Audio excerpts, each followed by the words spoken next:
Good morning, fellow colleagues, friends, teachers, and others.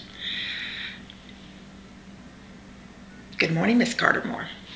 For my part of this presentation, I have chosen Picasso as a subject to illustrate non-linguistic representation. I put into use 4 of the graphic organizers. My first graphic organizer is on page 77, figure 6.5, and it's called a pattern organizer. It tells Picasso and his love life, the women involved, the cause, and the effect. My second non-linguistic representation has to do with the painting Guernica.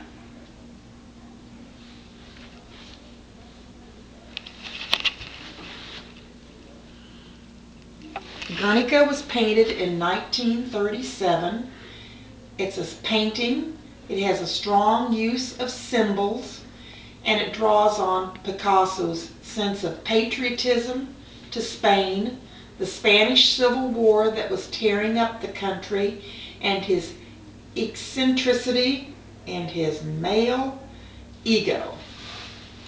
The third chart is a time sequence pattern organizer. It's on page 76, figure 6.3, and these are some things, some milestones in his life. My third chart is a generalization principle pattern organizer. It's on page 77. I'll give you a second to find that. Figure 6.6.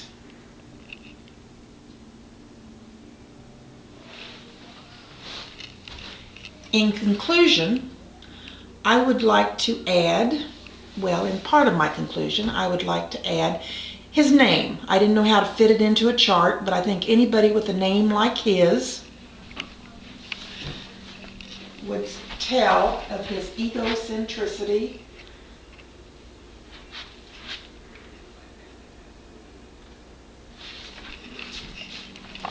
now, I would like to tell you a little story, and I want you to draw on your imagination. So work with me on this. I want you to put your heads down, close your eyes, and relax.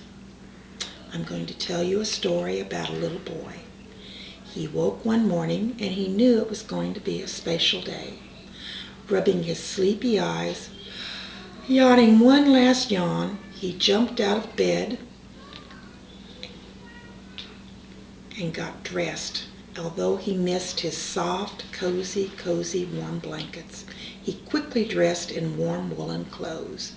He bounded out the front door, slamming it behind him.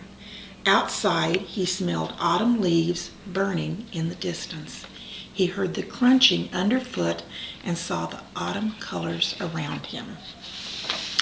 All day he played, jumping, rolling, running in lazy falling leaves, venturing further and further into the overgrown foliage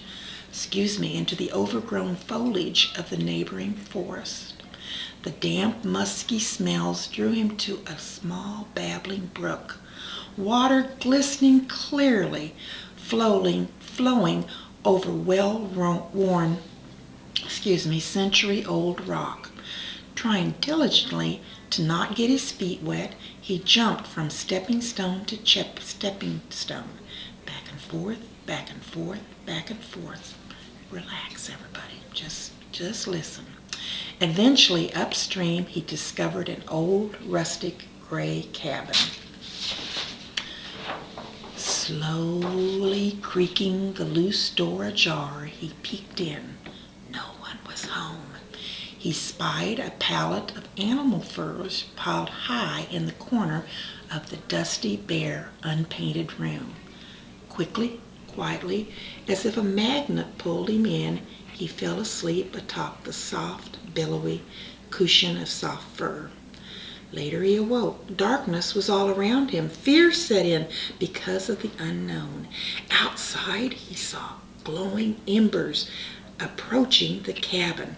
Was it a beast? A monster? What could it be? The door flew open, and there before him was a birthday cake alit with his parents singing, "Happy birthday to you, happy birthday to you, happy birthday." And that's the end of my story. Did you make some visual pictures in your head? Thank you. Does that sucker you in any? Did you make